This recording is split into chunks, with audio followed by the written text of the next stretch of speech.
We've seen police arresting some protesters who are participating in the demos, and High Court Judge Lawrence Mugambi will make the ruling at 5:20 after hearing the parties in the case filed by the Law Society of Kenya seeking to block the deployment of the military to assist the police. The deployment of the military was seen as necessary by Defense CS Aidan Duale following Tuesday's protests, where protesters in their hundreds engaged in violent protests in parts of the CBD. But the LSK, through its president, Faith Odhiambo, has argued that the deployment of KDF in the CBD is unconstitutional, and she has insisted, and the LSK in its entirety has insisted, that the procedure undertaken for approval was merely quote-unquote cosmetic. And the LSK president also told the court that the Gazette notice should have been given 24 hours after Parliament's approval. She did go on to say that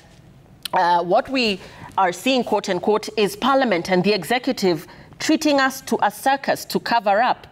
She also said that such a scenario has never been seen since the 1982 coup. Now, this Gazette notice by Aidan Duale, the Defense CS, authorizing the deployment of the military, implies that police were overwhelmed in many parts of the country, or at least that's what the LSK argues is the case, but says that that was not in fact the case, that the police are capable of handling the situation of peaceful protesters,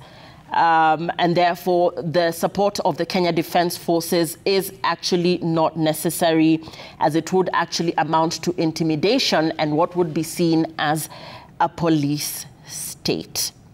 Wakili, earlier we were talking about the lack of public participation, the fact that the media was actually not involved when the National Assembly was voting to